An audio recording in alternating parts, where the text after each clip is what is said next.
This is your host, Doc Blake with Ethereal TV, bringing to you the second episode of the last piece to the puzzle. I want to give you guys the price tickers early on three of my favorite things, gold, silver, and Bitcoin. Gold is currently at 1,725 at the time of recording of this video. Silver is at $15.23. And Bitcoin is at $7,500. The title of this video is Economic Basics. Why? Well, because I took quantitative methods in college and we're learning a lot about quantitative easing right now with the Federal Reserve printing money into oblivion, literally. And I'm trying to get in on that action. I'm kind of for, at this point, modern monetary theory because I have no faith or trust in these governments or their fiat currency. I think that the original money was the best money, gold, silver, and now in the future, well, the future is now we have cryptocurrencies such as Bitcoin. I think those are the real, true forms of money, and crypto might just be the hardest money ever known to man because there is actually a limited supply of it at 21 million coins that will ever be mined for Bitcoin. So yeah, the value of the dollar has constantly declined throughout the years. They're saying on average in people's savings they lose about 3% right now per year, which is just really insane. I don't look at gold, silver, and crypto as investments. I actually look at it as like a savings account and a great way to save money. An even better way to save money than fiat because fiat encourages spending. Like you have money in your bank account, it's really fast and accessible to spend it really fast. You know what I mean? So when you have to make that extra step, like you have to go sell your silver or you have to go sell your gold and sell your crypto, kind of, you can go do it if you want, but you try to figure out, you try to hold off and sacrifice a little bit to keep that there. You know what I mean? So that's kind of the movement for me with crypto, which is just, it's not investing really, it's savings. It's how you save your hard-earned labor and actually make it grow in value over time instead of something like fiat that is on average losing 3%. So yep. Real quick, also I wanted to tap on the oil market and kind of see where it's at. This craziness where oil went negative. I mean, obviously, I'm just starting on my YouTube channel, so I'm not going to go all the way back there. But some of the article I found today was from CNBC, and it says here, oil oil funds near implosion is the latest market wackiness, leaving traders scratching their heads. Now, why is that? Why are traders scratching their heads? Because most likely they're just seeing the crazy price rigging and manipulation of oil and other commodities and other things like that. So it's just really insane that people who like to watch and pay attention and are fascinated by these markets, like it's just insane to watch right now, the craziness that's going on, man. It's just, I never, and I just never, it's crazy that we're in these days and times and we're actually living it and talking about it. And that's why I promote everybody to spread the message kind of truth and to just find out what's going on, especially in the monetary market, because that's where the emphasis is on in the world right now. That's how people move and travel and eat and survive. It's all based on this monetary system. And it's funny, some of the key points in this article, it says the United States Oil Fund, which invests in oil futures, interacts with guaranteed was guaranteed to be losing over time because the price of long-term oil contracts were higher than spot price. That's the first key point. Still, retail investors piled into the exchange fund, perhaps believing it was a bet on the spot price of oil.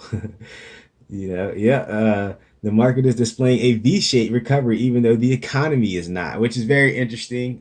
So how does that happen? It's not like a bunch more people are using oil or oil is getting used all of a sudden because I'll get into later about the corona more and how I just think the reopen is just a word and how I think everything should be open. I think people should be exercising extreme caution though. I think this virus, I think it's an actual bioweapon, and I think it definitely has been released.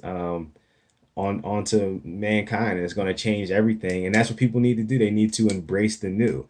But I wanted to get in more to the basics of economics, which is the original form of money had something called a production cost. And this is why I feel that gold and silver and now cryptos are so important, is because they actually have a production cost. It costs money for people to go out and mine the gold. It costs money for people to go out and mine the silver. It costs money for electricity to run for these GPUs and Bitcoin miners to be able to process these algorithms that verify the coin on the blockchain. You know what I'm saying? The transactions that are occurring on the blockchain, making it immutable. You know what I'm saying? So that you have all these processors that are putting this energy, and that costs electricity.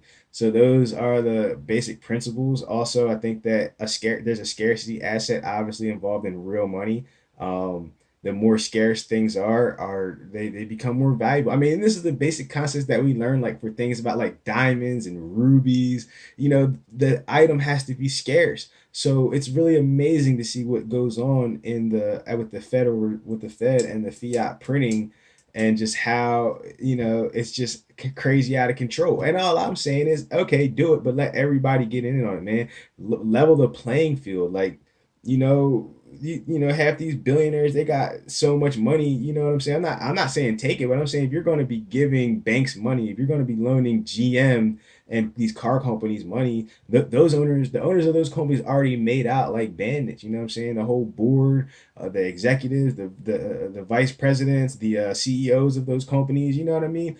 But why not give the worker a chance to build what they came to build?